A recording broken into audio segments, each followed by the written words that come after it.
আমাদের শিক্ষকরা আওয়ালরা সবাই এরা নেতা হচ্ছে, ডে বাই ডে প্রত্যেকটা ছেলে নেতা হচ্ছে স্টেপ বাই স্টেপ। আমাদের খলিল এখন সাংবাদিকতা করে, আসলে রাজনীতি করতো, অত্যাচার অতিষ্ঠ এসে আজকে সাংবাদিকতা লাইন চলে গেছে। এবং এভাবে কমপ্লিটলি একটা এনভায়রনমেন্ট আমাদের বিপক্ষে ছিল। আমি যেদিন সেগুন বাগিচায় গত 5 তারিখে 6 তারিখ রিক্সা দিয়ে আসলাম, আমার কাছে মনে হয় আমি স্বাধীন দেশে কোথায় যাচ্ছি। আমি রিক্সা দিয়ে আমি আমার সেগুন বাগিচা এলাকায় যাচ্ছি, আমার যে কত ভালো লাগছে সেটা আমি জানি। এই কারণে যে কথাটা বলতে চাই, আজকে আমাদেরকে আমাদের নবী সেটা বলছে, থানার অন্যান্য ওয়ার্ডের নেতৃত্বে আমরা সেটা প্র্যাকটিস তৈরি করব। আগে নিজের ঘরটা গুছিয়ে, নিজের ঘরটা গুছিয়ে গুছিয়ে আমরা তখন পরের ঘর সহ অন্য নেতৃবৃন্দের সাথে নিয়ে আমরা আস্তে আস্তে বড় হয়ে অনুষ্ঠানগুলো করতাম। আমার সর্বত্র রিকোয়েস্ট হলো যে যারা মিছিল করেছিল গত এই 17 বছর 15 বছর, এই মিছিলের বাইরে এখন মিছিল রাজপথে থাকে। যে সমস্ত বাইরে বিএনপি করে, বিএনপি ভালোবাসে, তারা আমাদের ভাই, কিন্তু তাদেরকে এখনই সেট করা যাবে না, বুঝতে হবে। কিন্তু কিন্তু একসাথে থাকবে, একসাথে এদের সাথে চা খাবে, গল্প করবে, সেটা ঠিক আছে। কোনো রাজপথে কোনো প্রোগ্রামে যাওয়া যাবে না। কেন যাওয়া যাবে না? কারণ অন্য সংগঠন, অন্য ইউনিট, অন্য কেউ দেখলে যখন কষ্ট করবে যে তুমি এই লোকটা কেন নিয়ে আসছো, তখন এর উত্তর দিতে পারবে না। পারবে না, পারবে না।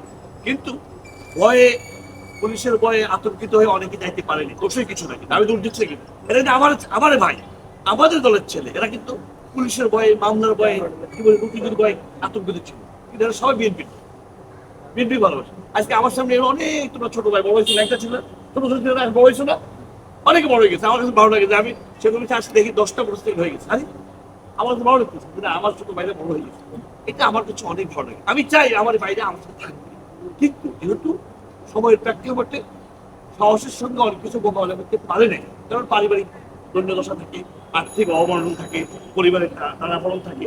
দেখা তোমার উপর তোমার পরিবার ডিফেন্ড, এখন তুমি যদি ডিসপ্লে করতে অ্যারেস্ট হয়ে যাও, তাহলে এই মানুষটা পরিবারটা কি বলছে, সে করে অনেকে যাইতে পারেনি।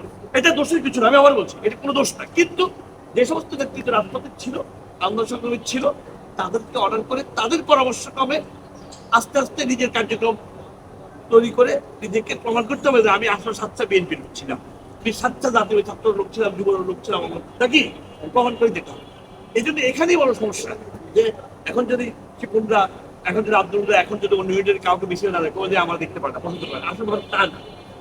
আমি সবাইকে প্রশ্ন করবো, সবাইকে বলবো যে সবাই বুঝতে হবে কেন তারা মানা করতেছে। তারা কিন্তু শত্রু না, মানা করতেছে এই কারণে যে এরা গেলেই অন্য একটা ইউনিটের সাথে তাদের সাংঘর্ষিক সম্পর্ক যাবে। তুমি এখন নতুন করে অনুপ্রবেশ করেছে কেন, নতুন করে বিএনপি অনুপ্রবেশ হয়েছে কেন, ক্ষমতা আসছে সেই জন্য।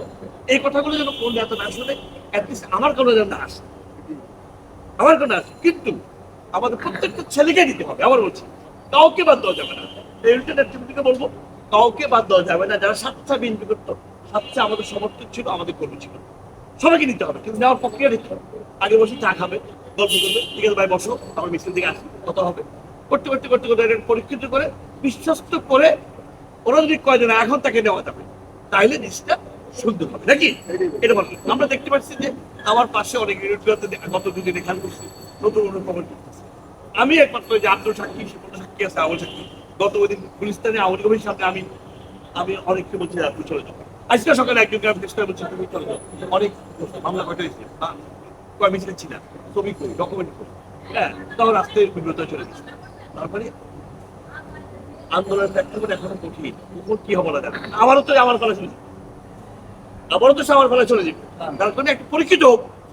কিন্তু আমার বিশ্বাস আবার যাবে না, কারণ সবাই বলছে যে 15 বছর পরে হলে পট পরিবর্তন হবে, তাহলে আমি আর দলটা ছাড়ুন না। অনেকে আফসোস করতেছে না যে কেন গেলাম না, কোন করছি হারে বলেছি কেন গেলাম না, রিক্স দিয়ে গেলাম, ভালো লাগতো হয়তো নাকি। অনেকে শামসুর নবীর বিদেশ থেকে এসে চলে গেছে, কেন গেছে, দলের ঢালে গেছে। এই জন্য আমি এখানে জানি সব আমার কিন্তু ভাই না, এটা কেউ আমাদের পর কেউ না, সবাই আমাদের দলের, সবাই আমাদের সহকর্মী।